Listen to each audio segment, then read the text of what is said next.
The most exciting thing to me about LANDFIRE, it's a diverse product suite that can be applied in more ways than I can possibly describe. Virtually any application that deals with what's on the land or is occurring on the land can utilize LANDFIRE program products in some way. Now for 20 years. And to have a 20-year record of that is pretty amazing.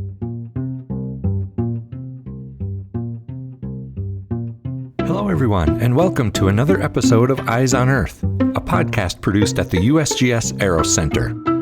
Our podcast focuses on our ever-changing planet and on the people here at Aeros and across the globe who use remote sensing to monitor and study the health of Earth. My name is Tom Adamson. The LANDFIRE program was established in 2004 to provide data to help with decisions about wildfire management. The data, partly derived from satellite imagery and generated at Aeros, is used to map disturbance to the landscape and provide information about vegetation. LANDFIRE has now been around for 20 years. Today we're talking with a few of the people who have been with LANDFIRE that entire time. I'll let them introduce themselves. Jim Smith, I'm the LANDFIRE program lead for the Nature Conservancy. I'm Brian Tolk. I am a data analyst / scientist with the LANDFIRE disturbance team. I am a subject matter expert on disturbance. I'm Brenda Lundberg, and I am the LANDFIRE data administrator, and we collect reference data for LANDFIRE, including vegetation and plot data and disturbance and treatment perimeters. Deborah Listfelt, and my primary role on LANDFIRE is working with the reference database. Jim, could you please give us a brief overview of the LANDFIRE project? What was the problem that it was originally designed to solve? Let's just say the genesis of the LANDFIRE program was the 2004 National Fire Plan under President George W. Bush. During those years, it was recognized that the wildland fire issue was really starting to grow. More acres burned more intensively, and we didn't really have the data or strategy needed to tackle that particular problem. So a group that included individuals from the federal land management agencies, the U.S. Geological Survey, and the Nature Conservancy got together and conceived of the LANDFIRE project at that time. At its heart, the LANDFIRE program is a data integrator and data creator with the goal of supporting wildland fire and natural resource management communities by providing a comprehensive suite of products for every acre in the continental U.S., Alaska, Hawaii, and primary island territories. How is the Nature Conservancy involved in LANDFIRE? What's its role? Well, let me first mention, Tom, that the LANDFIRE program is really funded by the Department of the Interior, Office of Wildland Fire, and the U.S. Forest Service Fire and Aviation Management Branch, each of which designates a business lead for the program. Now, I'm here representing the Nature Conservancy's LANDFIRE team, which is a part of our organization's North America Region Science team. Along with the USGS Aero Science Center, we're major partners to the LANDFIRE program, and TNC's roles primarily pertain to communications, user support, applications development, sometimes production assistance, and to being subject matter experts for ecological products and questions. So, Jim, can you name a few of the big benefits of LANDFIRE? How does it help? Well, in my mind, it's simply put that the major benefit of the LANDFIRE program is that its rich suite of products is there for everyone, everywhere, publicly available free of charge. When someone in some area has better local data for their ownership, LANDFIRE products can extend that data coverage outside their boundaries. Also, where information is absent or incomplete, LANDFIRE products can provide foundational data that can be used directly after some local review and sometimes revision, or perhaps combined with local data where there are thematic or geographic gaps in their data sets. It's sometimes hard to believe, but there still is not sufficient data out there to really support wildland fire and natural resource management across the country, and LANDFIRE is helping fulfill that need. Let's bring in Brian. Do you have any examples of benefits of how LANDFIRE helps? If it wasn't very clear, one of the things is just having this comprehensive suite of fire supporting geospatial data for all the U.S. and territories. And, one of the problems that we were trying to overcome was what happens if you're managing a particular area in the country, whether it be a BLM land or Forest Service land, and a fire starts outside of that area, but then burns towards your area.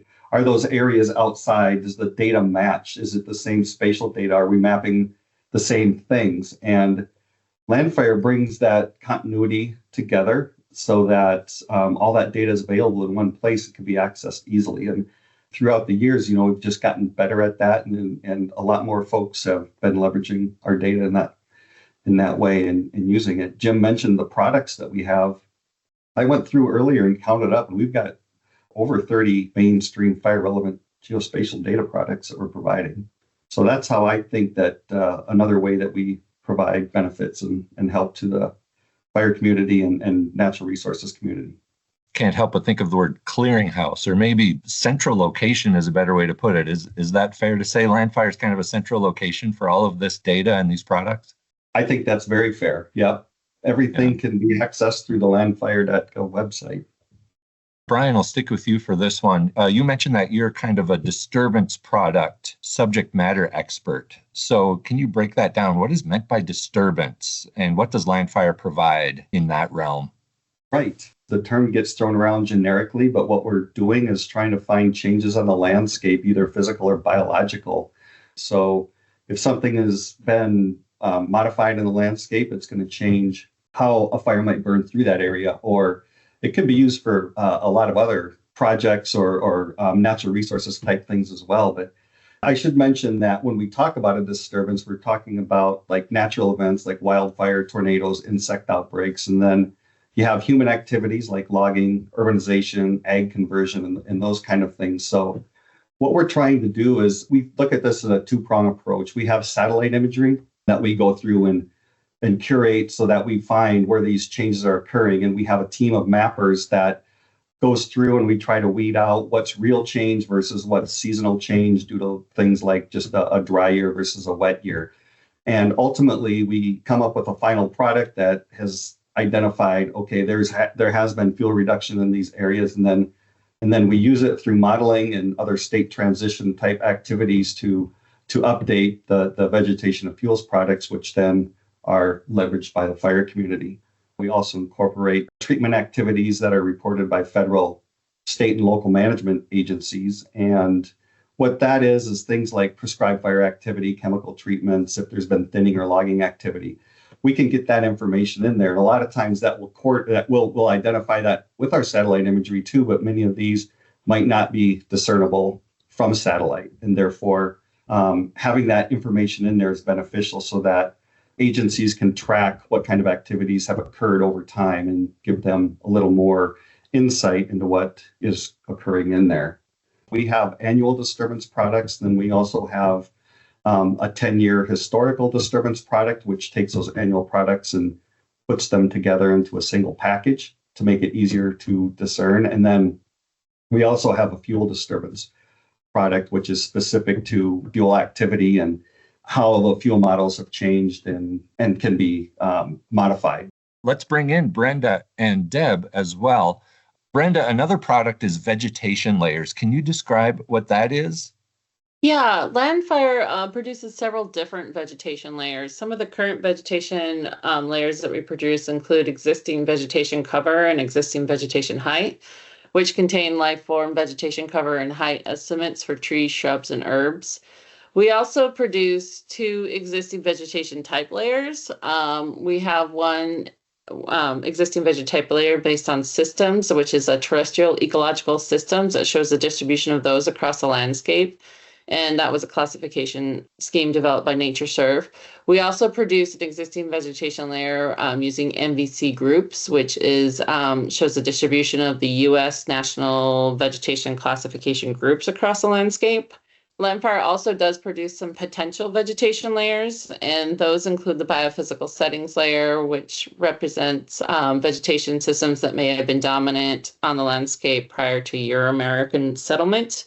And we also have an environmental site potential layer, which is vegetation that could be supported by a given site based on the biophysical environment. So we have quite a few different vegetation layers that we produce. I've heard both Brenda and Deb described as data hawks. Does that sound fair to call you that? Yes, it does. Okay. Deb, how about you take this one? How do you deal with all of the data for these products? Well, there's kind of two sides to this coin. I mean, there's the gathering process, and then there's the ingesting or processing of the data. So on the sort of the processing and ingesting of the data side of things, part of it is 20 years of familiarity with a lot of these data products between Brenda and myself. We've been looking at this data for years, and that's helped us with our efficiencies. And then we've also, in the LANDFIRE teams, we've developed some GIS tools and some process developments that have really increased our efficiency. That's allowed us to now do an actual annual update, which was not possible in years previously. And then we also access a lot of data online. There's been a lot of consolidation amongst online databases so that we can access things a little bit more easily, more efficiently. We just collect a lot of data from a lot of different sources, like federal, state, and local sources, and it comes in so many different formats. So one of the big, lists we do is we get it into a like format and into our LANDFIRE format, so the data can be compiled and analyzed. Okay, you're making this usable for people. Yes, exactly. Let me go back to Jim with this. With all of this data, I imagine there might be places where this is useful for things other than just fire management. Well, that's certainly true, Tom. And one of the major reasons that the Nature Conservancy is involved in the LANDFIRE program is because of the value of these foundational data sets for not only wildland fire management applications, but natural resource management and conservation applications as well. It can be used to evaluate the costs and benefits of different resource management scenarios, restoration scenarios. It can be used in ways that we never imagined, because when we built these data sets, they were not available. And now we have these 30 plus data sets that we can use in so many ways, like assessing vegetation condition continent-wide. It was just not possible before LANDFIRE began. So yes, there are probably more non-fire applications of LANDFIRE program products than fire. Jim, this year also marks the first time LANDFIRE is offering annual updates. What are the benefits to users of offering this? Truthfully, if you ask any data consumer, they would probably want to have the most current information possible. It's always helpful to know what is there now and what is happening now. But really, for our key user communities, such as wildland fire, having timely information is really critical. Knowing which areas have already experienced a wildland fire, or when that fire occurred and how severe it was, is really, really important to understanding the risks of additional fires and what the post-fire effects were and what are the rehabilitation needs. This kind of application would also apply to non-fire disasters like hurricanes and tornadoes that can have intensive and extensive impacts. The importance of knowing the impacts of sudden landscape changes is the primary reason LANDFIRE is now delivering products annually to really help reduce the threats to life and property. Brian, do you have anything to add to that? Just from a fire perspective, I would say we were providing intermediate products that are provided earlier in the year than our final products, which has basically a modified data set, so including the events that Brenda and Deb manage. But the idea there is just to let land managers have that information ahead of their fire season so that they can have that when it comes to their modeling or any other activities that they need to prepare for the upcoming year. everybody would like it sooner rather than later. Yeah, indeed. And this must mean that we're processing and gathering more data, more information even quicker. So, Brenda, can you speak to that? How do we gather so much data so quickly? We do put out a yearly data call asking for data, disturbance and treatment parameters, and vegetation and field plot data. And, we send it out to our contact list, and many of those folks do submit their data on a yearly basis. So we rely a lot on those data contributions. A lot of agencies and other sources have moved their data into online databases. So that means we can just go ahead and collect the data when we need it, which is super convenient. And then, we've made improvements in how we process data. For example, our disturbance and treatment perimeter data always went through a topology process, which we did by hand, which was very long and time consuming. And we've made improvements, and we now have a topology tool that does it all automatically. And so it's been a huge time saver, and it's allowed us to process data a lot faster and be able to do these annual updates. Additionally, I would just mention that the online sources of data, for instance, we use the National Interagency Fire Center for a lot of our fire data. Previously, we would access fire data from many different sources online, but there's been sort of a consolidation of fire data online into single, databases. So it's keeping us from duplicating our efforts from accessing the same fire data from different sources across all online sources. So that's really contributed to the efficiency of accessing data, not duplicating efforts. How do we know the data is accurate? From a disturbance standpoint, I should preface this by saying there's approximately 9 billion 30-meter pixels that cover the lower 48 states alone. So, it's not unusual to have something go awry and, maybe slip through the cracks. And we've gotten a lot better over time of making sure that those sorts of things don't happen. I look at it from our standpoint. What we're doing is we kind of have a 4-prong approach to this, or a 4-step. We have visual inspection. When we're doing the mapping activities, once we're done, we kind of zoom out and look at overall patterns and try to identify if something doesn't look right. Similar to what Brenda was saying, and Deb, that we've been doing this for a long time. So, and we have some very experienced individuals doing the work. And so we can kind of sometimes pick out, like, this just doesn't look right. It looks like there's way too much occurring in this area, considering what we've seen in the past. So that will come into play. We also have automated quality assurance checks too that look for inconsistencies in the way the data is coming together, and so we'll find things that way. We've also done work where we've compared to other data sets like NLCD and LC map, where we'll look to see if what we've mapped jives with what they have in the past, and if things don't match up right, then we'll take a better look at it. And then finally, we do listen to users. And by providing user feedback, it's not uncommon that folks will say, this isn't looking right in this area. They're the experts on the ground. They know what's happening in their particular locations that they manage. So we'll step back and take a look at it and see if it's something systematic on our end that we'll adjust, or if it's just part of the data that's going into it, and determine whether changes into those areas are warranted or not. Brian, you mentioned user feedback. Let me let Jim speak to that as well. What else do you hear from users of the data, and how else do you incorporate their feedback? My teammates and I are so lucky to work with the user community of LANDFIRE. And I can honestly say that some users are absolutely ecstatic and say that they really couldn't do what they do without LANDFIRE products. Now, some users have indicated that products need some revision for local use. And you have to remember that LANDFIRE, the LANDFIRE program and LANDFIRE products were developed for specific purposes related mostly to national, regional, and large landscape applications. So they do not necessarily match the needs of every user or application as they're delivered out of the box, but they can be edited, they can be reviewed, they can be modified. And I can say that LANDFIRE products have been cited in more than 1,000 published journal articles, according to Google Scholar, which indicates to me at least that the products are useful for a wide variety of purposes, outside the original intent and original design of the program.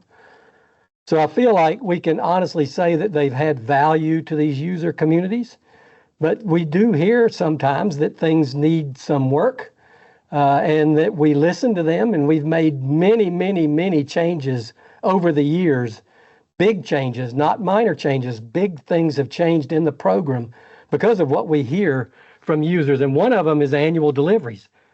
People really wanted annual deliveries, and it took a lot of work and a lot of effort there at the USGS Aero Science Center to really make that happen. So that's a great example of listening to users and really delivering what they need. If you don't mind, let me jump back to something that Brian mentioned. He mentioned that there are 9 billion 30-meter pixels across the lower 48 states. That's a reference to the Landsat data, Landsat 30-meter pixels. So is Landsat kind of the primary input to the data that LANDFIRE uses? We grew up on Landsat, obviously. I mean, that's been our bread and butter along the way. But one of the major improvements that we've made here in the last 3 to 4 years has been the incorporation of what's called the harmonized Landsat Sentinel data. So Sentinel is somewhat of a companion satellite, and it's based out of Europe. The European Space Agency manages that. Folks realized early on that if they coordinated those two data sets, that the amount of coverage that the world would receive is tremendous. So that was a huge benefit. If you think about it, when we were back using just one satellite, we had a pass once every 16 days. And if that area that we were trying to map was cloudy, that meant we had to wait 16 days later to get the next image. As time went, we added Landsat 9 and 8 data, so that doubled the amount. So we were looking at every 8-day coverage. And then once we added Sentinel data in, we were looking at, depending on where you're at in the United States or territories, we would have coverage up to every 2 to 3 days. So we were able to just really bump up the quality of our imagery, our image composites, as we call them, producing a lot more cloud-free data. And it made a world of difference when it comes to our mapping and making our disturbance and vegetation products to build from. I think it's important to add in a couple of really important points about the LANDFIRE program, particularly about key wildland fire systems that ingest LANDFIRE data, one called the Wildland Fire Decision Support System and one called the Interagency Fuels Treatment and Decision Support System, that are basically dependent upon the LANDFIRE programs. And they are key platforms if there is a wildland fire incident or during planning for wildland fire treatments or silvicultural treatments. Those systems are really, really important. Those depend upon LANDFIRE program products to actually exist and operate. Now I'd like to ask all of you the same question. What's the most exciting thing about LANDFIRE from your perspective? Let's start with you, Brenda. It's been exciting to see all the improvements and innovations that have happened throughout the years. I think one of my favorite moments was actually when we finished LANDFIRE National. It was such a Herculean effort. We were developing these products for the first time for the whole United States. There are a lot of challenges, and the LANDFIRE team was able to come together and figure out solutions. There was just a real sense of accomplishment when we completed LANDFIRE National and produced our original map layers. So that's one of my favorite moments. Deb, how about you? As Brenda was saying, I think that the monumental effort that it took to, get to annual updates is what I'm most excited about. Between the collaboration amongst the teams, it was a huge effort. It took a long time to get there is what is most exciting for me. And Brian, how about you? It's always frustrating if you're trying to find data and information and you're searching on the web to look for something that can support your work. And once you go out there and you think you finally have found something and then download it and you find out that it's not in the same projection or it's not in the same pixel space, it's a different resolution data, or it's got some weaknesses that you might not have realized when you were first pulling it in. That kind of stuff can be very frustrating. And so to have the data that we do, everything's geolocated, everything's in the same projection, everything's easy to use and pull into applications. All that stuff is really exciting. And I think that it just goes to show what the value of the products that we produce and how they're being used. And it makes you feel like your work is worthwhile. I'm excited about, the increase in the amount of imagery that's going to be going up there towards the end of end of the decade. We're going to be launching more Landsat satellites, and we'll be able to incorporate those into our composite imagery. And there's been some discussions about even getting higher resolution data, and which just give us more precision. And that would be huge, I think, into all the activities we've talked about, whether it be fire or any kind of other research activities or natural resource mapping. And Jim, what is most exciting to you about LANDFIRE? Well, I got a couple of things, I think, Tom. One of them is, despite this being sometimes called the information age, Yeah. believe it or not, useful data are still scarce.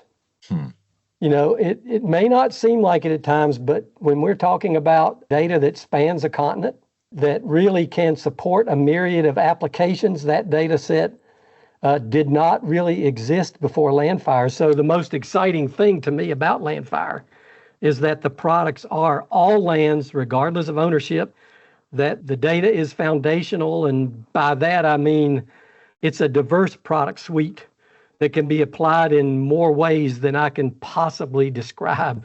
Virtually any application that deals with what's on the land or is occurring on the land can utilize LANDFIRE program products in some way, now for 20 years.